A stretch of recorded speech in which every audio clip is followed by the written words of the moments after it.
I am Jayanthy, Assistant Professor, Department of History, Srinarayana College, Kollam.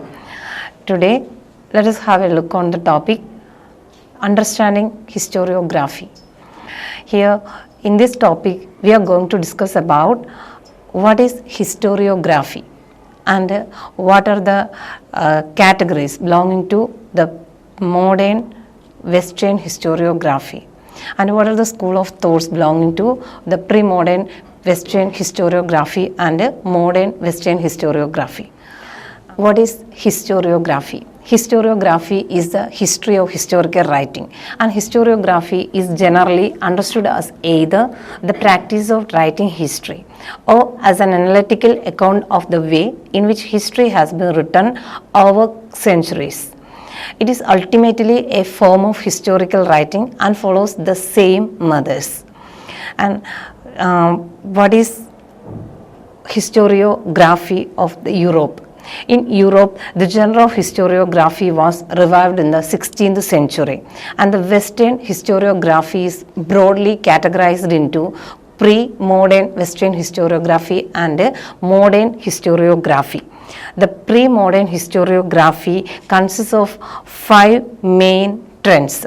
The first one is classical Greek historiography, and the second one is Greco-Roman historiography. Third one is Roman historiography, then Jewish historiography, and the last one is Christian historiography. The classical Greek historiography have so many well-known historians it have.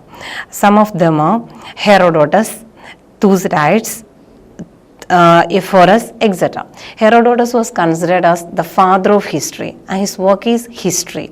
It deals about the war between the Greece and Persia. The next figure is Thucydides.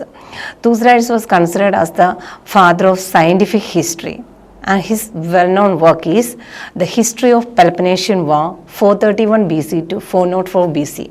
The main theme of this book is the war between the Greek city-states of Athens and Sparta. The next category of pre-modern historiography was Greco-Roman historiography. The well-known historians who belonged to this categories were Plutarch, Dionysius of Halicarnassus, and Polybius. Polybius was considered as a historian's historian, and his magnum opus is Histories. It has 40 volumes. And next one is Dionysius of Halicarnassus. He is well known in history through his dictum. He said that history is a philosophy teaching by examples. His magnum opus is the Roman Antiquities. The next figure is Plutarch. He was a biographical historian, and his famous book is Parallel Lives. And the third category of this area is Roman historiography. It has a lot of historians in it. Some of them are Marcus Cato, Sallust, Titus Livy, Cornelius Tacitus, etc. Titus Livy was considered as the first historian of Roman historiography, and his famous book is The History of Rome. And next one is Cornelius Tacitus. He wrote a number of books on the history of Roman Empire. His most famous book is The Life of Agricola. And the fourth category of the pre-modern historiography was Jewish historiography. Flavius Josephus was considered as the first historian of the Jewish historiography, and his most famous work is The Jewish War. The last category of pre-modern Western historiography was the Christian historiography. The most famous historian of this age was St. Augustus. His famous book is The City of God. And that second category of pre-modern historiography was a traditional Chinese historiography. Here, the earliest non-written records of the history of China date from as early as 1250 BC from the Shang dynasty. They wrote the history in the form of annals, and Xintong was the first Chinese work about historiography. Sima Qin was considered as the father of history, and his famous book is Records of the Grand Historian. Next category of the pre-modern historiography was pre-modern Arabic historiography. The Arabic historiography began in the 8th century AD, and it was known as Tariq in its early times. Tariq, which means history or chronicles. It has 4 phases. First one is Hadith, belong to the prophetic tradition. The second phase is Adab. It belongs to letters and books. Third one is Hikmah, and the fourth one phase is Siyasa. It belongs to the political theories. And the last stage of pre-modern historiography was representations of the past in pre-colonial India. In Indian historiography, belong to the pre-modern period, belongs to 3 streams. The first one is Idihasa Purana tradition. In here, we have the writings in Sanskrit, Prakrit, Pali, Telugu, Kannada, etc. And the second stream is the historical forms in the Persian languages like Babarnama, Akbarnama, etc. And the third category in this area was histories in regional languages. Here we have Harshajarida of Banafata, Rajatarangani of Kalhana, etc. Now we are going to the second part of our topic, modern Western historiography. Modern Western historiography began in between 15th and 19th centuries. Renaissance, Reformation, Enlightenment, Romanticism, etc. were responsible for the development of modern Western historiography. It rejected the cyclical Greek view of history and accepted its theoretical separation between myth and facts. Some well-known personalities belonging to this category were Plutarch, Raphael, Leonardo da Vinci, Michelangelo, Thomas More, Erasmus, etc. The basic ideas of Renaissance historiography were humanism, secularism, individualism, realism. Next we go to the second stage of modern Western historiography, Enlightenment historiography. The Enlightenment historians mostly belong to the genre known as the philosopher historian. They believed that philosophy and history were interlinked. The most famous historians belong to these categories are Montesquieu. His famous work is The Spirit of Laws. Another one is Voltaire. His magnum opus is The Age of Louis XIV. Next one is David Hume. His work is History of England. And next figure is Turgot. His work is Reflections on the Formation and Distribution of Wealth. Next one is Robertson. His most famous work is History of Scotland. All these historians and their work enriched the Enlightenment historiography. And the next category of modern Western historiography is Positivism.